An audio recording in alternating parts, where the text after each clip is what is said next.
로마서 6장 12절부터 23절까지입니다.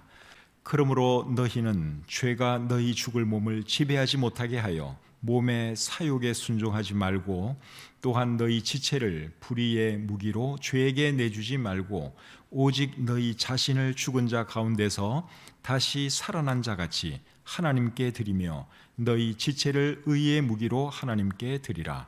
죄가 너희를 주장하지 못하리니 이는 너희가 법 아래에 있지 아니하고 은혜 아래에 있음이라. 그런즉 어찌하리요? 우리가 법 아래에 있지 아니하고 은혜 아래에 있으니 죄를 지으리요? 그럴 수 없느니라. 너희 자신을 종으로 내주어 누구에게 순종하든지 그 순종함을 받는 자의 종이 되는 줄을 너희가 알지 못하느냐? 혹은 죄의 종으로 사망에 이르고 혹은 순종의 종으로 의에 이르느니라. 하나님께 감사하리로다. 너희가 본래 죄의 종이더니 너희에게 전하여 준 바 교훈의 본을 마음으로 순종하여 죄로부터 해방되어 의에게 종이 되었느니라. 너희 육신이 연약함으로 내가 사람의 예대로 말하노니, 전에 너희가 너희 지체를 부정과 불법에 내주어 불법에 이른 것 같이 이제는 너희 지체를 의에게 종으로 내주어 거룩함에 이르라. 너희가 죄의 종이 되었을 때에는 의에 대하여 자유로웠느니라. 너희가 그때에 무슨 열매를 얻었느냐? 이제는 너희가 그 일을 부끄러워하나니 이는 그 마지막이 사망임이라. 그러나 이제는 너희가 죄로부터 해방되고 하나님께 종이 되어 거룩함에 이르는 열매를 맺었으니 그 마지막은 영생이라. 죄의 삭은 사망이요 하나님의 은사는 그리스도 예수 우리 주 안에 있는 영생이니라. 아멘. 잠시 기도하겠습니다. 하나님, 오늘도 귀한 주일을 우리에게 허락해 주시고 이곳에 모여서 우리 하나님을 예배할 수 있도록 해주셔서 감사합니다. 저희가 죄로 인하여 영원히 멸망할 수밖에 없었던 사람들이었지만 하나님의 은혜로 구원받고 하나님의 자녀가 되어서 이 땅을 살아갈 수 있으니 얼마나 감사한지 모릅니다. 하나님, 오늘도 이 자리에 하나님을 예배하기 위해서 모인 우리 사랑하는 성도님들 한 분 한 분 기억해 주시고 축복해 주시며, 또 이 말씀을 통해서 하나님이 영광 받으시고 우리 모두에게도 큰 축복의 시간이 될 수 있도록 역사해 주시옵소서. 코로나로 인하여 함께하지 못하는 분들도 계시고 여러 가지 질병으로 사고로 함께하지 못하는 분들도 계십니다. 하나님, 그분들 어디 있든지 함께해 주시고 특별히 아픈 분들 하나님께서 치유해 주셔서 하루속히 건강을 회복하고 다음 시간에는 꼭 우리와 함께 건강한 모습으로 예배하시도록 도와주시옵소서. 부족한 종이 말씀 전할 때 함께해 주시고 오늘 이 말씀이 잘 이해되도록 도와주시옵소서. 감사드리며 예수님의 이름으로 기도드립니다. 아멘. 오늘은 로마서 6장 12절부터 23절까지의 말씀을 본문으로 해서 죄의 종에서 의의 종으로, 이런 제목으로 함께 은혜 받기를 원합니다. 내일은 광복절입니다. 우리나라가 35년 동안 일본의 지배 아래 있다가 주권과 자유를 되찾은 날입니다. 일본의 지배 아래 있을 때는 자유가 없었습니다. 조선 사람이 조선말을 해야 하는데 조선말도 마음대로 할 수가 없었습니다. 자기 뜻과는 전혀 관계없이 징용에 끌려가기도 하고 젊은 여자들은 일본 군인들의 성놀이개가 되어야 했습니다. 그렇게 살다가 1945년 8월 15일에 광복을 맞이했죠. 그때 우리 선조들의 기쁨이 여러분 얼마나 크겠습니까? 그 기쁨은 이루 말로 다 표현할 수가 없었을 것입니다. 사람이 한 나라의 국민으로서 자유를 누리며 사는 것도 중요하지만 죄와 사망의 권세에서 벗어나 영적인 자유인으로 사는 것도 대단히 중요합니다. 죄와 사망의 권세 아래 살면 결국 어떻게 되는 겁니까? 죽을 수밖에 없는 거죠. 그리고 죽은 뒤에는 하나님의 심판을 받고 영원한 지옥의 형벌을 받아야 합니다. 그런데 죄와 사망의 권세에서 벗어날 수 있는 길이 있는데 그것은 예수님을 믿는 것이죠. 오늘 본문 23절에 이렇게 말을 합니다. 죄의 삭은 사망이요 하나님의 은사는 그리스도 예수 우리 주 안에 있는 영생이니라. 사람이 죽는 것은 죄 때문에 죽는 거예요. 그리고 그 죽음으로 끝나는 것이 아니라 죽음 이후에는 심판이 있고 심판을 거쳐서 영원한 지옥의 형벌을 받게 되어 있습니다. 그러나 누구라도 예수님 믿으면 죄 용서받을 수 있고 사망에서 생명으로, 지옥에서 천국으로 그 영원한 운명이 바뀔 수 있습니다. 그 말씀이 요한복음 3장 16절에 있죠. 너무나 유명한 말씀인데 제가 한번 읽어드리겠습니다. 하나님이 세상을 이처럼 사랑하사 독생자를 주셨으니 이는 그를 믿는 자마다 멸망하지 않고 영생을 얻게 하려 하심이라. 예수님 믿기만 하면 멸망하지 않고 영생을 얻는다, 그렇게 말씀하고 있죠. 또 요한복음 5장 24절은 이렇게 말씀하고 있습니다. 내가 진실로 진실로 너희에게 이르노니 내 말을 듣고 또 나 보내신 이를 믿는 자는 영생을 얻었고 심판에 이르지 아니하나니 사망에서 생명으로 옮겼느니라. 예수님 믿는 사람들은 사망에서 생명으로, 지옥에서 천국으로 그 영원한 운명이 바뀌는 것을 말씀하고 있습니다. 예수님 믿으면 구원받을 수 있는 이유가 뭐죠?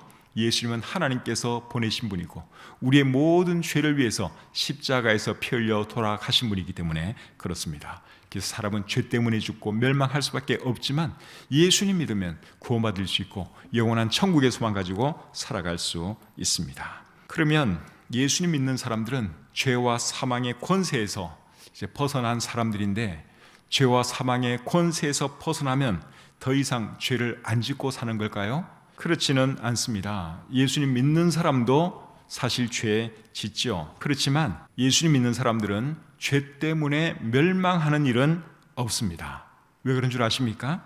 사람이 멸망하는 것은 엄격히 말하면 죄를 지어서가 아니라 예수님을 믿지 않기 때문에 멸망하는 것입니다. 죄의 문제는 예수님께서 이미 십자가 위에서 다 해결해 놓으셨습니다. 그래서 누구라도 예수님을 믿으면 구원받을 수 있고 천국에 갈 수 있습니다. 그런데 문제는 뭔가 하면 그 예수님을 믿지 않는 사람들이 있다는 것이죠. 그렇게 되면 이제 구원받을 수 없고 멸망할 수밖에 없습니다. 그래서 사람이 멸망하는 이유는 다른 이유가 아니에요. 죄를 많이 지어서가 아니라 그 문제는 이미 다 하나님께서 해결해 놓으셨어요. 왜 사람이 멸망하느냐? 예수님 믿지 않기 때문에 멸망하는 것입니다. 그래서 요한복음 16장 9절에서는 이렇게 말씀하고 있죠. 죄의 대라 함은 그들이 나를 믿지 아니하며. 사람을 지옥 보내는 그 죄는 다른 죄가 아니에요. 우리가 못된 짓하고 나쁜 말하고 그런 죄 때문에 사람이 지옥 가는 것이 아니라, 사람이 지옥 가는 것은 예수님을 믿지 않기 때문에 그런 것입니다. 하나님께서 누구라도 구원받을 수 있는 길을 마련해 주시고 큰 선물을 주셨는데 그 선물을 받지 않으면 다른 길이 없는 거죠. 죽을 수밖에 없는 것이고 멸망할 수밖에 없는 것입니다. 예수 믿는 사람들은 죄를 지어도 멸망당하는 일은 없습니다. 그렇다면 마음 놓고 죄를 지어도 되는 것일까요? 그렇지는 않습니다. 본문 15절 말씀을 보겠습니다. 그런즉 어찌하리요? 우리가 법 아래에 있지 아니하고 은혜 아래에 있으니 죄를 지으리요? 그럴 수 없느니라. 여기서 말하는 법은 율법을 말하는 거예요. 율법 아래에 있지 않다 하는 말은 율법의 정죄 아래에 있지 않다, 율법이 정죄할 수 없다, 그 말입니다. 율법이 예수님 믿는 사람들을 정죄할 수 없는 이유가 무엇입니까? 그들은 하나님의 은혜 아래에 있기 때문에 그런 것이죠. 하나님의 은혜 아래에 있다 하는 말은 하나님의 은혜로 구원받았다는 말입니다. 그래서 구원받은 사람들은 하나님의 은혜 아래에 있기 때문에 죄를 지어서는 안 된다, 그렇게 지금 여기서 말씀하고 있는 것이죠. 하나님의 은혜 아래에 있다는 말씀이 14절에도 나옵니다. 죄가 너희를 주장하지 못하리니 이는 너희가 법 아래에 있지 아니하고 은혜 아래에 있습니다. 여기도 은혜 아래에 있다 하는 말씀을 하고 있죠. 은혜 아래에 있는 사람들은 죄가 주장하지 못한다, 그 말을 하고 있는데 그 이유가 뭘까요? 예수님께서 그들의 죄의 문제를 다 해결해 주셨기 때문에 그렇습니다. 그래서 구원받은 사람이 죄를 지으면 안 되는 첫 번째 이유가 뭔가 하면, 구원받은 사람은 하나님의 은혜 아래에 있기 때문에 그렇다 하는 것이죠. 구원받은 사람이 죄를 지으면 안 되는 또 다른 이유는 뭔가 하면, 구원받은 사람은 죄의 종이 아니라 의의 종이기 때문에 그렇습니다. 17절 18절 보겠습니다. 하나님께 감사하리로다. 너희가 본래 죄의 종이더니 너희에게 전하여 준 바 교훈의 본을 마음으로 순종하여 죄로부터 해방되어 의에게 종이 되었느니라. 자, 이 말씀을 잘 보면 구원받은 사람들은 죄의 종이 아니라 의의 종이다. 그 말씀을 하고 있죠. 구원받기 전에는 저와 여러분들이 다 죄의 종으로 살았습니다. 죄의 종으로 살면 죄가 이끄는 대로 살아갈 수밖에 없어요. 죄 짓고 살아가는 죄 덩어리들이었죠. 그런데 이제는 죄에서 해방되어 의의 종이 되었다. 그렇게 말씀을 하고 있습니다. 죄로부터 해방되었다 하는 말의 의미는 전혀 죄를 안 짓는 사람이 되었다. 그 말은 아니고 죄의 지배로부터 벗어났다. 죄와 결별했다. 그 뜻입니다. 우리나라가 일본의 지배 아래에 있을 때는 일본 사람들이 시키는 대로 할 수밖에 없었습니다. 내 의사는 전혀 중요하지 않았어요. 일본 사람들이 이거 해 그러면 그거 할 수밖에 없었잖아요. 그와 마찬가지로 우리가 죄의 종이었을 때는 죄가 시키는 대로, 죄가 이끄는 대로 끌려갈 수밖에 없었습니다. 그런데 이제는 그렇게 할 필요가 없다는 것이죠. 왜냐하면 이제는 죄의 종이 아니라 의의 종이 되었기 때문입니다. 의의 종이 되었다 하는 이 말의 의미는 죄를 미워하고 의를 사랑하는 사람이 되었다. 의를 추구하는 사람이 되었다. 그 말입니다. 과거에는 우리가 죄 짓는 것을 당연시 여기던 사람들이었습니다. 죄 짓는 것을 즐기기도 하였습니다. 그런데 이제는 그런 마음이 우리에게 없잖아요. 어쩔 수 없이 가끔 죄도 짓지만 죄 지면 괴롭잖아요. 죄를 미워하게 되었어요.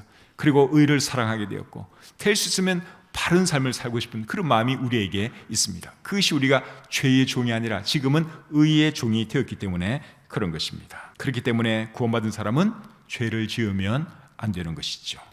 구원받은 사람이 죄를 지으면 안 되는 세 번째 이유는 죄는 사람을 망하게 하기 때문에 그렇습니다. 20절, 21절 보겠습니다. 너희가 죄의 종이 되었을 때에는 의에 대하여 자유로웠느니라. 너희가 그때에 무슨 열매를 얻었느냐? 이제는 너희가 그 일을 부끄러워하나니 이는 그 마지막이 사망임이라. 20절 말씀을 보면 의에 대하여 자유로웠다 하는 그런 표현이 나오지요. 죄의 종이었을 때는 의에 대하여 자유로웠다 그런 말을 하고 있는데, 의에 대하여 자유로웠다 하는 말은 의에 대하여 아무런 부담감 없이 마음대로 살았다 그 말입니다. 그렇게 살게 되면 결국 어떻게 됩니까? 죄 짓는 삶 살게 되고 죄 짓는 삶의 마지막은 사망이 되는 것이죠.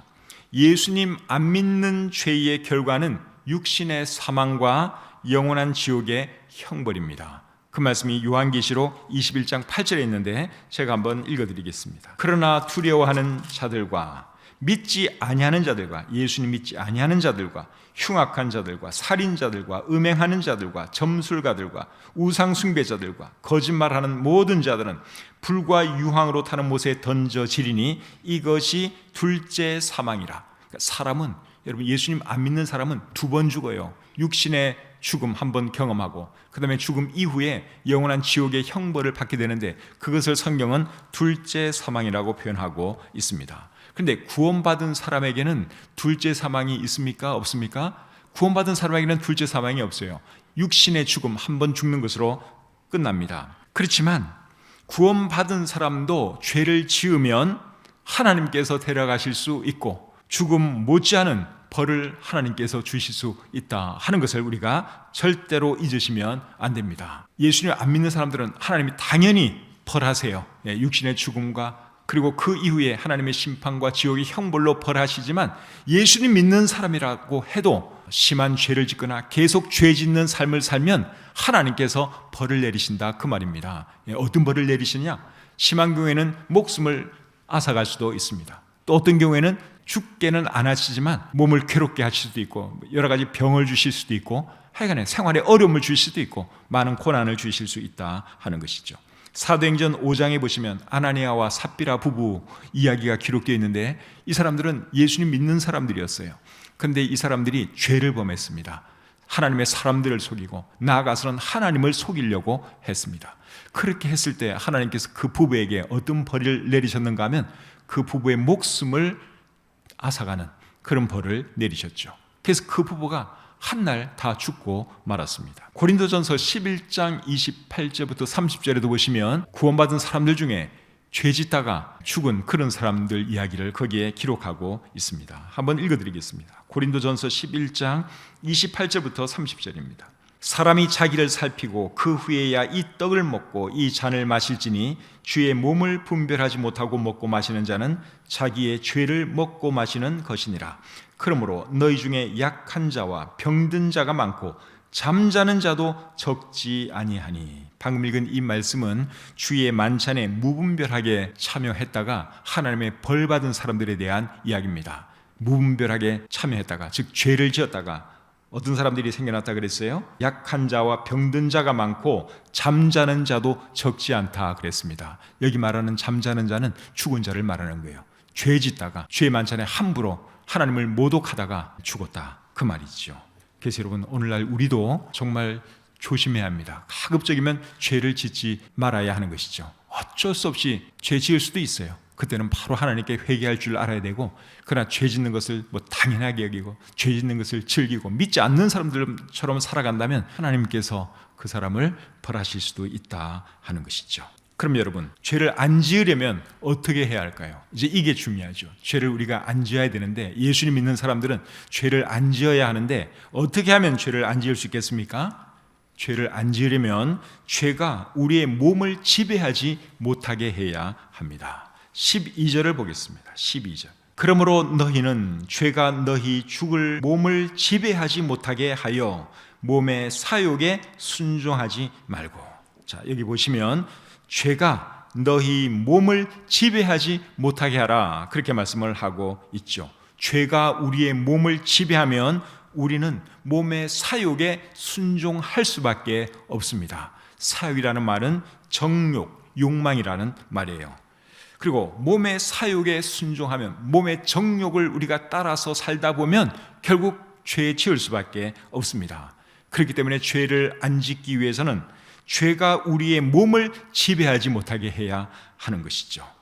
우리 몸에 대한 결정권은 여러분 누구에게 있습니까? 우리 몸에 대한 결정권은 우리에게 있잖아요. 내 손으로 무엇을 할 것인가, 내 입으로 무슨 말을 할 것인가, 내 발로 어디를 갈 것인가.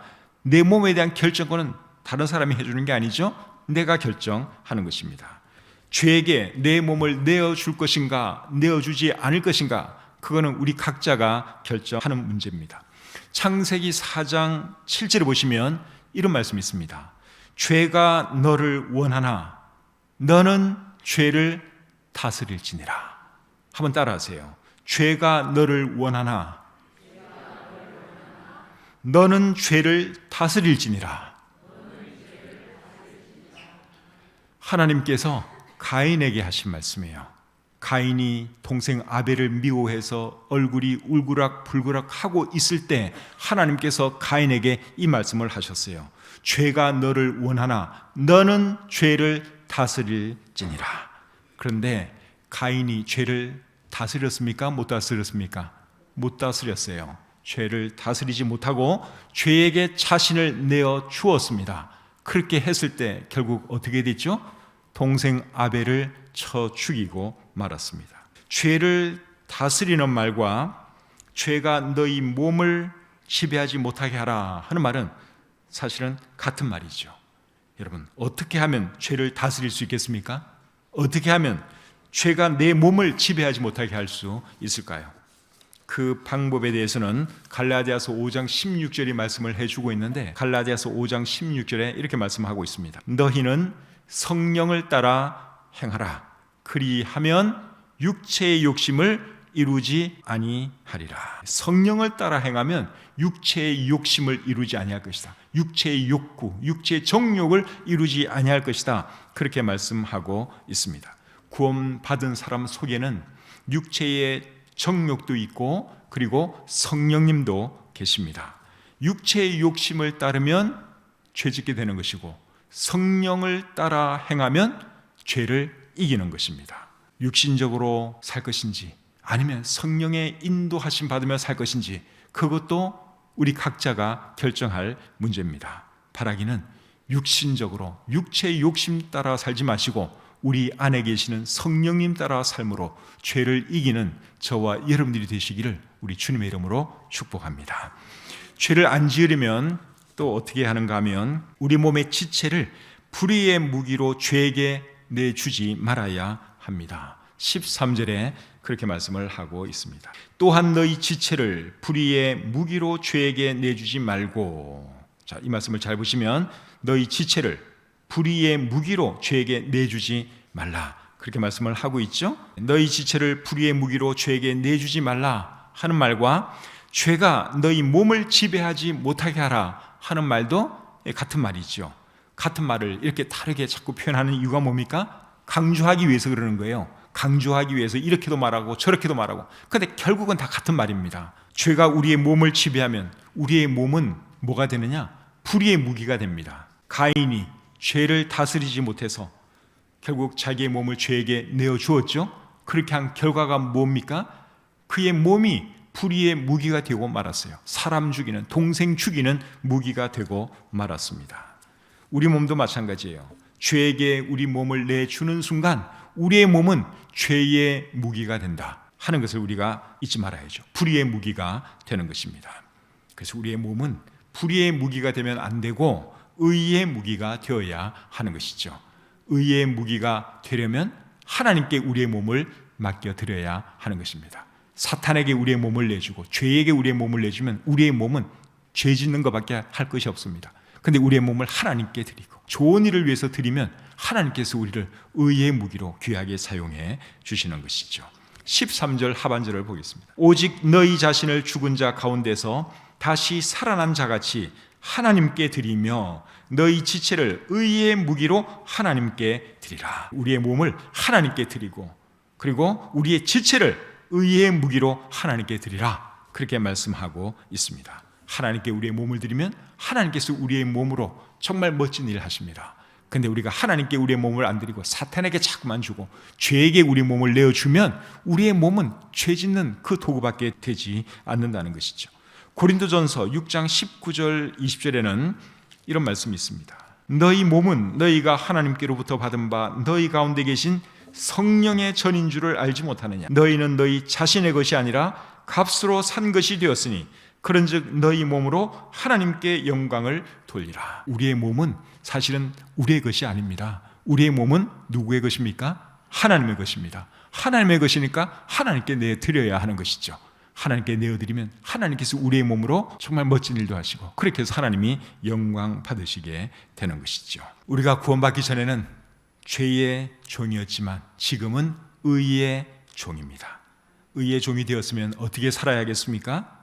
죄 짓는 삶 청산하고 의를 사랑하고 의를 추구하는 삶을 살아야 합니다. 19절을 보겠습니다. 본문 19절. 너희 육신이 연약함으로 내가 사람의 예대로 말하노니 전에 너희가 너희 지체를 부정과 불법에 내주어 불법에 이른 것 같이 이제는 너희 지체를 의에게 종으로 내주어 거룩함에 이르라. 우리 지체를 의에게 종으로 내주어 거룩함에 이르라, 그렇게 말씀을 하고 있죠. 이런 말씀들 우리 마음속에 잘 새길 수 있기를 바랍니다. 절대로 죄에게 우리의 몸을 내주지 말고 의에게 우리의 몸을 내주어야 하는 것입니다. 그래야지 거룩한 삶 살 수 있습니다. 22절 보겠습니다. 그러나 이제는 너희가 죄로부터 해방되고 하나님께 종이 되어 거룩함에 이르는 열매를 맺었으니 그 마지막은 영생이라. 우리는 죄로부터 해방된 사람이에요. 죄가 우리 몸을 다스릴 수 없습니다. 옛날에는 죄의 종이었기 때문에 죄가 이끄는 대로 이끌려 갈 수밖에 없었어요. 그런데 지금은 우리가 예수님으로 인해서 죄로부터 해방받았습니다. 죄가 시키는 대로 할 필요가 없습니다. 마귀가 우리 마음에 아무리 무슨 말을 해도 그게 이끌려 갈 필요가 없어요. 일제시대 때는 일본 순사가 와서 뭐라고 말하면 예 알겠습니다, 그럴 수밖에 없었어요. 근데 해방된 후에도 일본 수사가 찾아와서 뭐라 그러면 거기 따를 사람이 누가 있겠어요? 저놈이 정신이 나갔나? 아직 해방된 것도 모르고 있나? 그렇게 우리가 말하지 않겠습니까? 죄에 대해서도 마찬가지예요. 죄가 자꾸만 우리의 몸을 원해요. 사탄이 우리의 몸으로 죄 짓기를 원해요. 그래도 여러분 노 할 수 있기를 바랍니다. 옛날에는 내가 죄의 종이었지만 이제는 나는 죄의 종이 아니야. 하나님의 종이야. 나는 의의 종이야. 그러면서 죄 짓는데 우리의 몸을 사용할 것이 아니라 착한 일하고 의로운 일하고 하나님께 영광을 돌리는 그런 일을 하면서 살아야 하는 것이죠. 그렇게 살아가시는 저와 여러분들이 다 되시기를 우리 주님의 이름으로 축복합니다. 하나님 아버지, 은혜와 사랑을 감사합니다. 예수님 알기 전에는 죄를 위해서 살았고 죄 짓는 것이 즐거웠고 그러다 결국은 멸망할 수밖에 없었지만 예수님 믿고 나서 우리가 무엇을 위해서 살아야 하는지, 어떻게 살아야 하는지 제대로 알 수 있도록 해주셔서 참 감사합니다. 하나님, 과거에는 우리가 죄의 종이었지만 이제는 의의 종이 되었습니다. 이런 사실을 우리가 늘 잘 기억하면서 죄 짓는데 우리의 몸을 사용할 것이 아니라 의로운 일하고 하나님께 영광 돌리는데 우리의 몸을 사용하시도록 도와주시옵소서.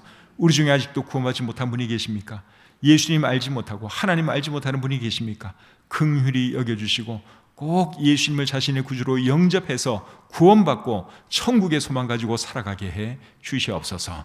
주신 말씀을 감사드리며 예수님의 이름으로 기도드립니다. 아멘.